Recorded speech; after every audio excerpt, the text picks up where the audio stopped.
Next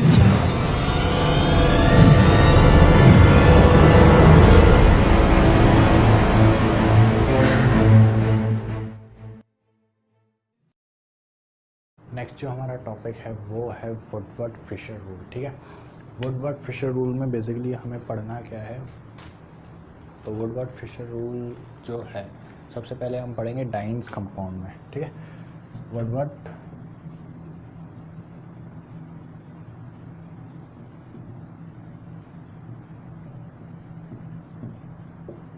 Woodward-Fisher rule जो है वो हम एक्चुअली है क्या वुडवर्ड-फिशर रूल, पहले ये बता देता हूँ। वुडवर्ड साइंटिस्ट ने एक टेबल प्रोड्यूस करी थी जिसके अंदर सपोज़ करो कि कोई कंपाउंड एक्स है। ठीक है, तो वो अगर जो कंपाउंड एक्स है वो किसी वेवलेंथ पर ऑब्जर्व हो रहा है, ऑब्वियसली किसी वेवलेंथ पर ऑब्जर्व होगा। तो अगर उसी कंपाउंड एक्स में अगर हम सपोज़ एल्काइल ग्रुप ऐड कर रहे हैं, तो उस एल्काइल ग्रुप के ऐड होने से जो वेवलेंथ थी उसमें कितना इंक्रीमेंट ऑब्जर्व होगा। ठीक है, और तो ये एक फिक्स अमाउंट की जो है वो वेवलेंथ इंक्रीज़ होगी। और अगर उसमें हम डबल बॉन्ड ऐड कर रहे हैं तो उससे उस कंपाउंड एक्स में जो वेवलेंथ है उसमें कितना इंक्रीमेंट ऑब्जर्व होगा। तो यानी कि जो कंपाउंड है उसमें जब अदर ग्रुप्स ऐड हो रहे हैं तो उस एडिशन की वजह से जो वेवलेंथ में कितना इंक्रीमेंट ऑब्जर्व हो रहा है। तो इस चीज़ की जो टेबल बनाकर एक कैलकुलेशन करने का तरीका हमें वुडवर्ड-फिशर रूल ने दिया था। ठीक है, वुडवर्ड-फिशर ने दिया था। ठीक है, तो सबसे पहले हम पढ़ेंगे डाइईन्स में। ठीक है, वुडवर्ड-फिशर रूल डाइईन्स में पढ़ेंगे। पहले तो डाइईन्स में स्टार्ट करने से पहले हम टाइप्स ऑफ डाइईन्स पढ़ लेते हैं कि डाइईन्स कितने टाइप के होते हैं। ठीक है, तो सबसे पहले तो डाइईन्स जो होते हैं, सबसे पहला जो डाइईन है वो है एलिसाइक्लिक डाइईन।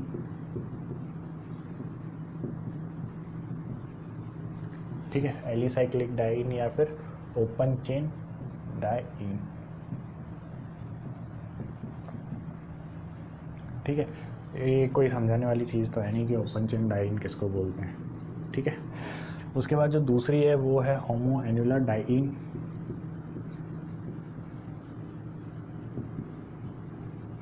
याद करो पहला या फर्स्ट पार्ट वीडियो का, जिसमें मैंने यूवी स्पेक्ट्रा में हम कंपाउंड के बारे में क्या क्या जानने को मिलता है। तो एक तो था कंजुगेशन और दूसरा होमो एन्युलर है या हेटेरो एन्युलर है, इन सब बातें के बारे में भी जानते हैं।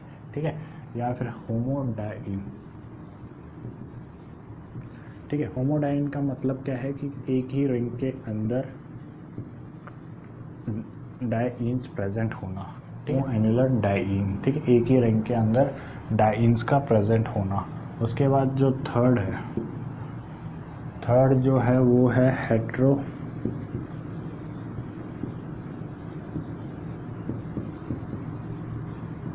ठीक है, हेटेरो एन्युलर डाइईन या फिर हेटेरो एन्युलर डाइईन या हेटेरोडाइईन।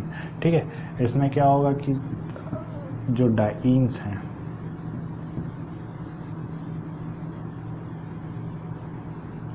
वो अलग अलग रिंग्स में प्रेजेंट होगा। ठीक है, इस तरीके से भी प्रेजेंट हो सकता है या फिर इस तरीके से भी प्रेजेंट हो सकता। ठीक है, इस तरीके से भी प्रेजेंट हो सकता है। तो ये किस तरीके की डाइईन होगी, ये हेटेरो एन्युलर डाइईन हो गई। अब नेक्स्ट जो डाइईन्स हैं, ठीक है, वो कौन सी है, वो है एक्सोसाइक्लिक एंड एंडोसाइक्लिक डाइईन्स। अब वो क्या होते हैं वो भी देख लेते हैं एक बार। जो फोर्थ नंबर की डाइईन है वो है एक्सोसाइक्लिक डाइईन सिंपल सी की जो डाइईन है, ठीक है, जो डाइईन है उसमें कॉन्जुगेशन प्रेजेंट होगा लेकिन बाहर वाली रिंग के साथ प्रेजेंट होगा। ठीक है, और उसके बाद जो अब एक्सोसाइक्लिक डाइईन ये भी है।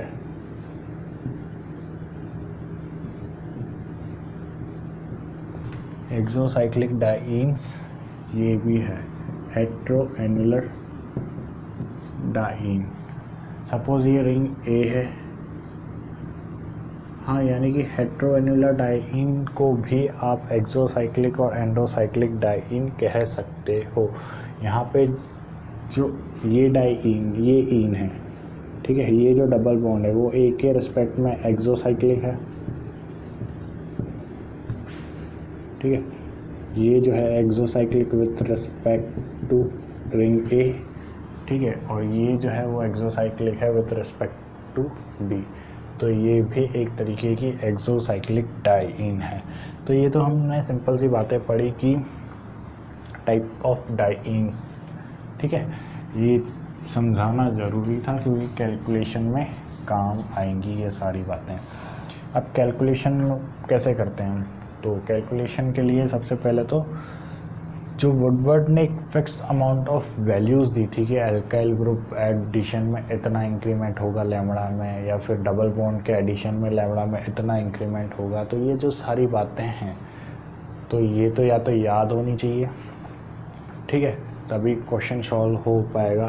तो वो फिक्स अमाउंट ऑफ वैल्यूज़ क्या थी वो पहले हम देख लेते हैं। जैसे कि सपोज़ करो कि डाइन का जो सिंगल, अगर डाइन की अगर हम सिंगल चेन बनाएं तो सबसे जो पहली चेन होगी वो होगी ब्यूटाडाइन, ठीक है, जो पेरेंट वैल्यू होगी वो ब्यूटाडाइन सिस्टम के लिए, या फिर साइक्लिक कॉन्जुगेटेड डाइन के लिए।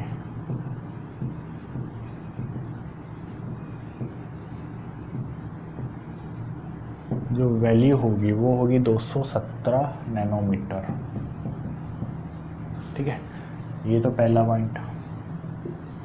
सेकंड पॉइंट, ये टेबल जो है वो याद होनी चाहिए तो आप साथ साथ बनाते रहिएगा। और होमो एनुलर कॉन्जुगेटेड डाइन है,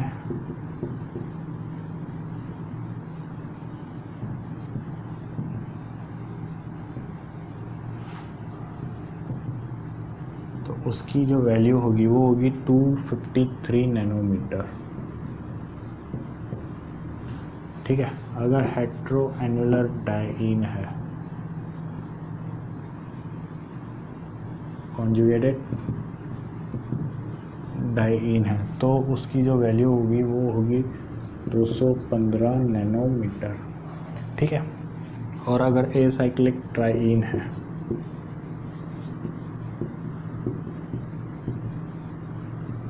तो जो उसकी वैल्यू होगी वो होगी 245 नैनोमीटर, ठीक है। तो क्या है 200, ये तो सारी पेरेंट सिस्टम के लिए जो एक फिक्स्ड अमाउंट की वेवलेंथ है वो हो गई जो याद होनी चाहिए। उसके बाद इंक्रीमेंट वाली वैल्यू, यानी कि इंक्रीमेंट वाली वैल्यू इन द सेंस कि अगर सिस्टम में, इन्हीं सिस्टम में अगर एक एल्काइल ग्रुप ऐड हो रहा है तो उसमें जो इंक्रीमेंट आएगा वेवलेंथ में, ठीक है, वो आएगा 5 नैनोमीटर का। एल्काइल ग्रुप कह लो या फिर रिंग रेसिड्यू कह लो, ठीक है। रिंग रेसिड्यू क्या होता है वो हम अभी एग्जांपल करेंगे, उसमें बता दूंगा मैं कि रिंग रेसिड्यू क्या होता है, ठीक है। सेकंड जो है वो है एक्सोसाइक्लिक डबल बॉन्ड। अगर एक्सोसाइक्लिक डबल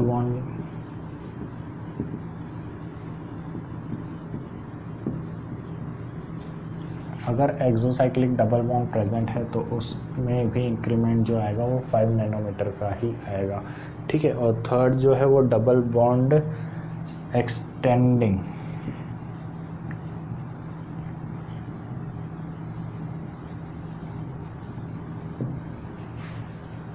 डबल बॉन्ड जो कॉन्जुगेशन को बढ़ा रहा है, एक्सटेंड कर रहा है, तो उसकी वजह से जो इंक्रीमेंट आएगा वो भी 30 नैनोमीटर का आएगा, ठीक है।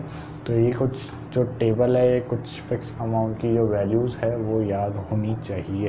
अब अगर मैं एक एग्ज़ाम्पल बताऊँ आपको, अगर मैं एक एग्ज़ाम्पल के साथ आपको समझाऊँ तो एग्ज़ाम्पल मैं यहाँ लिख देता हूँ, एक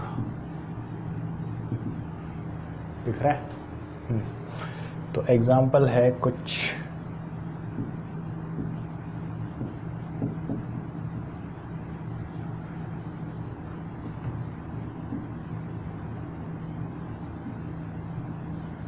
CH3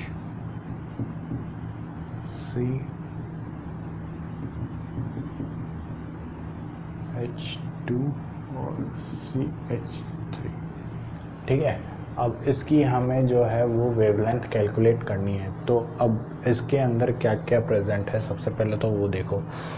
एक तो ये सबसे पहले इनमें से एक तो ब्यूटाडाइन सिस्टम है, ठीक है। तो एक तो ब्यूटाडाइन सिस्टम हो गया, ठीक है, पहला पॉइंट तो ये हो गया। एक तो ये क्या है, ब्यूटाडाइन सिस्टम हो गया, ठीक है, ब्यूटाडाइन सिस्टम हो गया। उसके बाद इसके अंदर ये होमोएन्युलर रिंग है क्या, नहीं है। हेटेरोएन्युलर रिंग है क्या, नहीं है। इसके अंदर एसाइक्लिक ट्राइइन भी नहीं, एसाइक्लिक ट्राइइन भी नहीं है। अब इसके अंदर क्या एल्काइल ग्रुप प्रेजेंट है क्या, तो हाँ ऑब्वियसली एल्काइल ग्रुप 2 प्रेजेंट है, ये CH3 होगा। तो 2 एल्काइल ग्रुप प्रेजेंट है, ठीक है, ओके। अब रिंग रेजिड्यू, रिंग रेजिड्यू क्या होता है, तो रिंग रेजिड्यू बेसिकली जहाँ पर कॉन्जुगेशन हो रहा है, इन बॉन्ड्स में कॉन्जुगेशन हो रहा है, तो यानी कि ये जो बॉन्ड है, ये वाले जो बॉन्ड है ये कॉन्जुगेशंस में इन्वॉल्व है। तो इन बॉन्ड के साथ जो अदर बॉन्ड्स जुड़े हुए हैं वो कौन से, वो क्या होंगे, रिंग रेजिड्यू। जैसे इनके साथ कौन कौन से बॉन्ड जुड़े हुए हैं, ये दोनों बॉन्ड जुड़े हुए हैं, ठीक है, क्योंकि ये तो एल्काइल ग्रुप में आ गए, ठीक है। तो ये 2 बॉन्ड ही हैं जो रिंग रेजिड्यू कहलाएंगे, ठीक है। तो रिंग रेजिड्यू भी प्रेजेंट है। उसके बाद एक्सोसाइक्लिक डबल बॉन्ड प्रेजेंट है क्या, तो इनमें एक एक्सोसाइक्लिक डबल बॉन्ड भी प्रेजेंट है। ऑब्वियसली ये साइकिल के बाहर प्रेजेंट है, सॉरी ये एक साइकिल के बाहर डबल बॉन्ड प्रेजेंट है, तो एक एक्सोसाइक्लिक डबल बॉन्ड भी प्रेजेंट है, ठीक है। तो ये क्या क्या इसके अंदर प्रेजेंट है, एग्जांपल मैंने आपको बता दिया। तो अब इन सब का एडिशन करते हैं। तो सबसे पहले 217 नैनोमीटर एक तो ब्यूटाडाइन सिस्टम का, ठीक है, एक साइक्लिक कॉन्जुगेटेड डाइईन है जो इसकी पेरेंट है, जो बेसिक वैल्यू आएगी। उसके बाद इसके अंदर एल्काइल ग्रुप प्रेजेंट है, 2 एल्काइल ग्रुप, ठीक है। तो एक एल्काइल ग्रुप की वजह से 5 नैनोमीटर का इंक्रीमेंट है, तो 2 एल्काइल ग्रुप की वजह से 10 नैनोमीटर का इंक्रीमेंट होगा, दिख रहा है, 10 नैनोमीटर का इंक्रीमेंट होगा। उसके बाद जो दूसरी चीज़ प्रेजेंट थी वो थी एल्काइल ग्रुप हो गया। अब रिंग रेजिड्यू, रिंग रेजिड्यू 2 है, तो उसकी वजह से भी 10 नैनोमीटर का इंक्रीमेंट हमें देखने को मिलेगा। उसके बाद जो दूसरी चीज़ है exocyclic double bond, exocyclic double bond की वजह से 5 नैनोमीटर का इंक्रीमेंट ऑब्जर्व हो रहा है, ठीक है। तो अब इनका टोटल करो, जब इनका टोटल करेंगे हम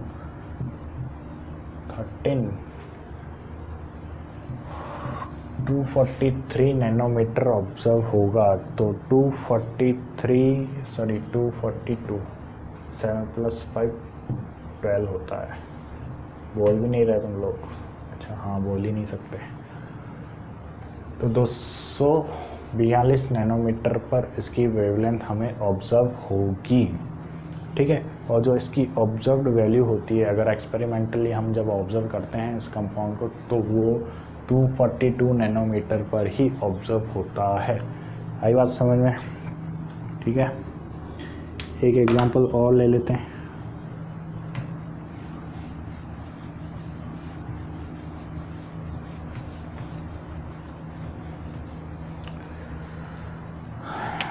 एक एग्जांपल और ले लेते हैं हम, ये देखो,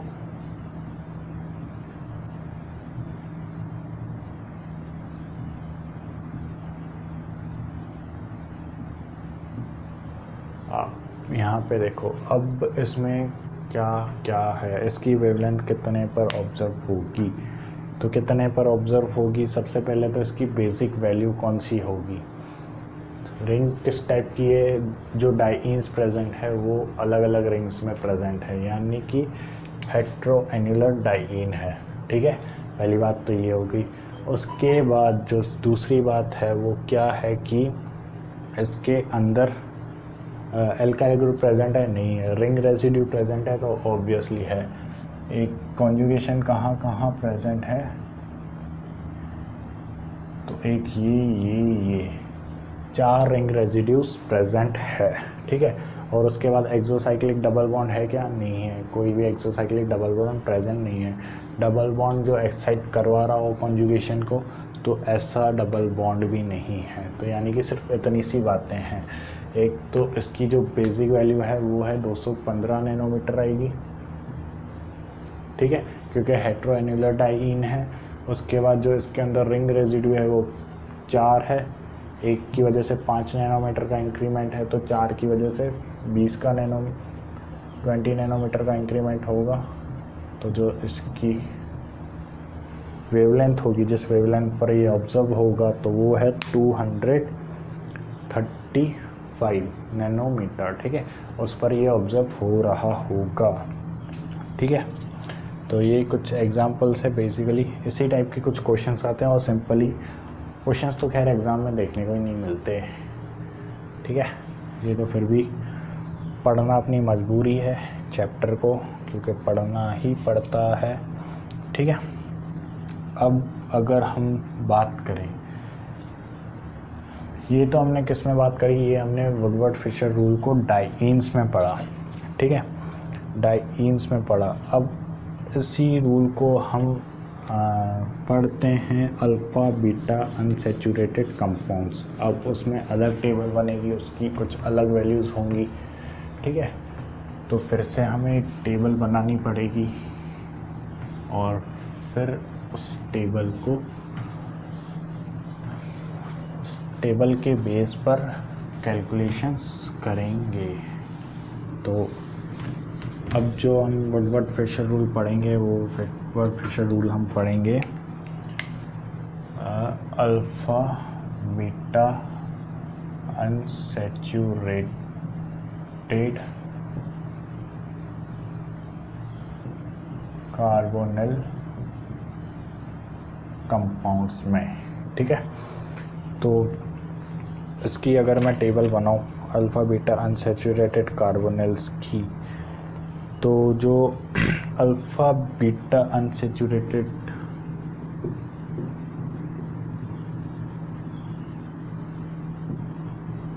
कीटोन है, सिंपल सा अल्फ़ा बीटा अनसैचुरेटेड कीटोन है, तो वो हमें देखने को मिलेगा 215 नैनोमीटर पर। कितने पर देखने को मिलेगा, 215 नैनोमीटर पर, ठीक है। उसके बाद चाहे वो एसाइक्लिक हो या फिर 6 मेंबर हो, एसाइक्लिक हो या 6 मेंबर रिंग हो, ठीक है, दोनों में ये हमें कहाँ देखने को मिलेगा, 215 नैनोमीटर पर देखने को ऑब्जर्व होगा। उसके बाद दूसरा, अगर सपोज करो कि कोई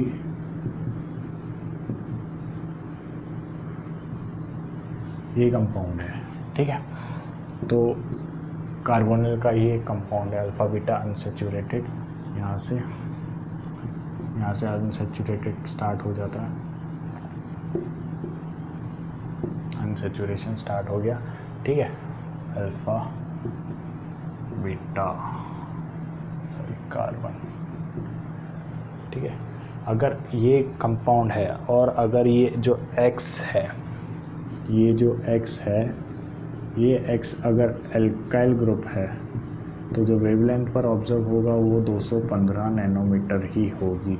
अगर ये हाइड्रोजन होगा, ठीक है, तो ये हमें 207 नैनोमीटर पर ऑब्जर्व होगा, 207 नैनोमीटर पर ऑब्जर्व होगा। और अगर ये अल्कोहल या OR ग्रुप है,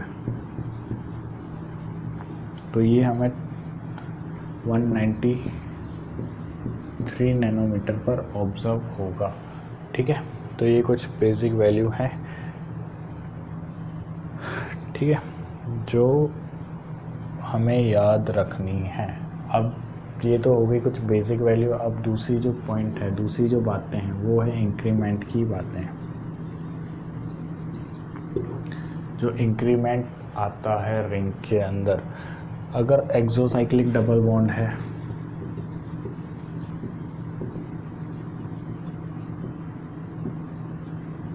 तो उसकी वजह से कितना इंक्रीमेंट आएगा, 5 नैनोमीटर का इंक्रीमेंट ही आएगा।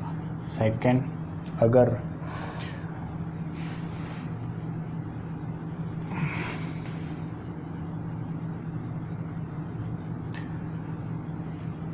एल्काइल ग्रुप या फिर रिंग रेजिड्यू, ठीक है, या फिर रिंग रेजिड्यू। अब जो एल्काइल ग्रुप है वो कहाँ कहाँ प्रेजेंट हो सकता है, अल्फा पोजीशन, बीटा पोजीशन या फिर गामा पोजीशन, ठीक है, या फिर डेल्टा पोजीशन, या फिर उससे भी ज़्यादा आगे कहीं पे भी। अगर अल्फ़ा पोजीशन पर है तो इंक्रीमेंट जो होगा वो 10 नैनोमीटर का होगा। बीटा पोजीशन पर है तो इंक्रीमेंट कितना का होगा, 12 नैनोमीटर का होगा। और गामा अगर डेल्टा पोजीशन पर है तो इंक्रीमेंट कितने का होगा, 18 नैनोमीटर का ऑब्जर्व हो रहा होगा, ठीक है। और जो सपोज़ ये तो हो गई, तो तीसरा पॉइंट जो इंक्रीमेंट का है, डबल बॉन्ड जो एक्सटेंड कर रहा है कॉन्जुगेशन, जो कॉन्जुगेशन को बढ़ा रहा है, तो वो 30 नैनोमीटर का इंक्रीमेंट, उसमें हमें 30 नैनोमीटर का इंक्रीमेंट देखने को मिलेगा। और अगर कोई होमो एन्युलर डाइईन प्रेजेंट है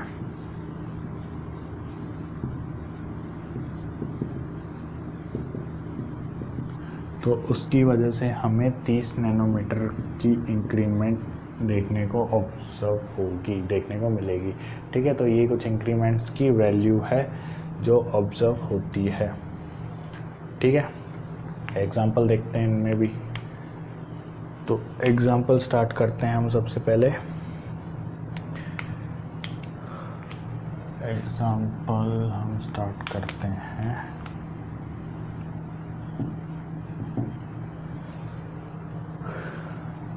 कार्बोनिल ग्रुप है CH,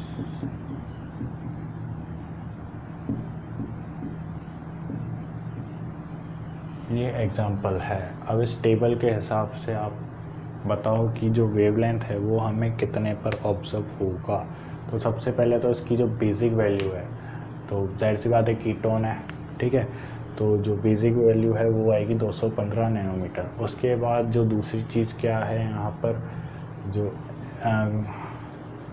और जाहिर सी बात है जो कार्बोनिल से जुड़ा हुआ ग्रुप है, एक्स ग्रुप है, वो भी मिथाइल है, इसलिए ये 215 नैनोमीटर पर ही ऑब्जर्व होगा। नेक्स्ट जो बात है यहाँ पर,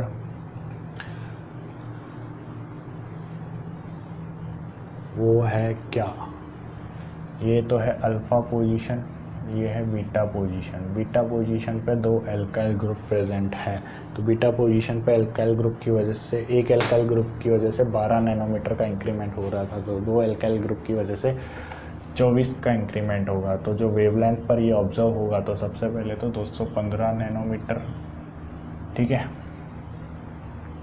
और दूसरा जो एल्काइल ग्रुप है उसकी वजह से नैनोमीटर, तो कितने पर ऑब्जर्व होगा, ये 239 नैनोमीटर पर ऑब्जर्व होगा, ठीक है। तो जो इसकी कैलकुलेटेड वैल्यू है वो 239 है। और जो एक्सपेरिमेंटल वैल्यू होती है,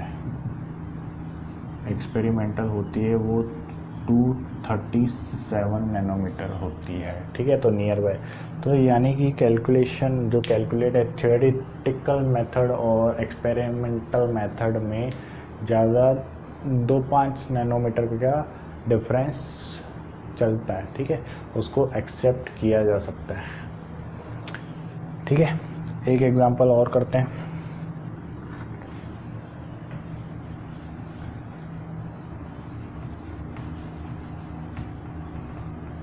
सबसे इम्पोर्टेंट ये टेबल है, ये टेबल जो है वो याद होनी चाहिए या इसकी कुछ बेसिक वैल्यू पता होनी चाहिए, ठीक है।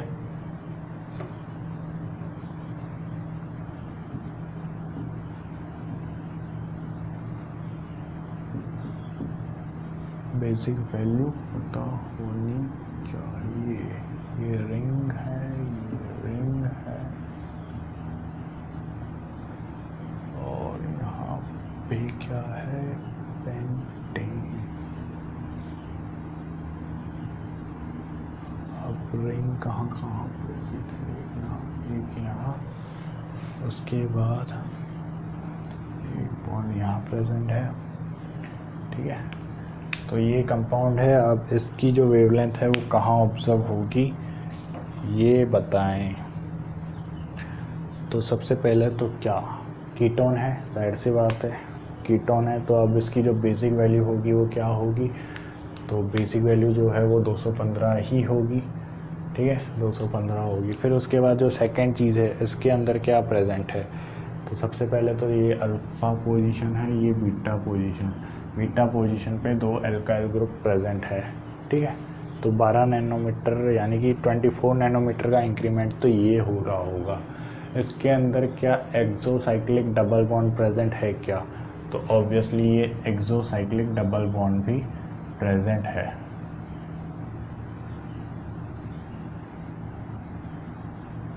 एक्सोसाइक्लिक डबल बॉन्ड भी प्रेजेंट है, ठीक है। यही चीज़ें प्रेजेंट है, और कुछ दिख रहा है जो इसमें प्रेजेंट हो, ठीक है। एल्काइल ग्रुप हो गया, एक्सोसाइक्लिक डबल बॉन्ड हो गया।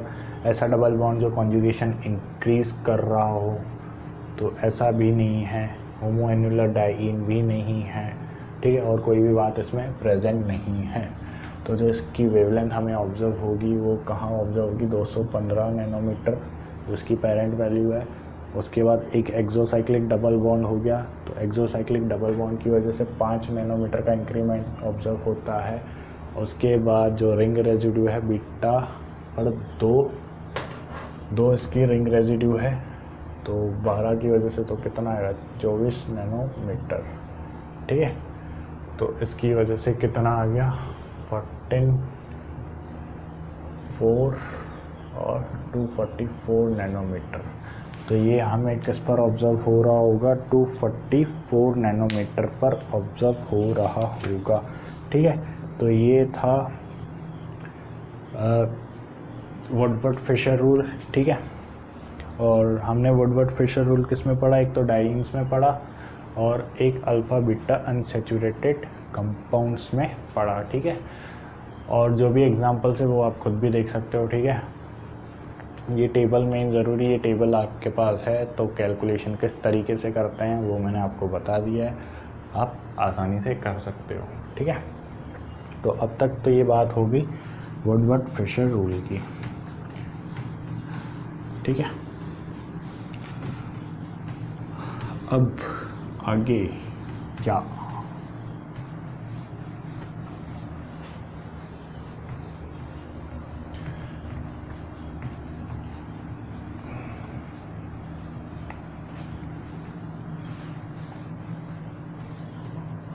नेक्स्ट जो पॉइंट है वो मैंने आपको एक पॉइंट पहले भी बता रखा था कि कॉन्जुगेशन बढ़ने की वजह से हमें क्या ऑब्ज़र्व होता है, बैथोक्रोमिक शिफ्ट ऑब्ज़र्व होता है, यानी कि जो कंपाउंड है वो हायर वेवलेंथ पर ऑब्ज़र्व होना स्टार्ट हो जाता है, ठीक है। तो ये कुछ ये पॉइंट मैं आपको ऑलरेडी बता चुका हूँ, ठीक है।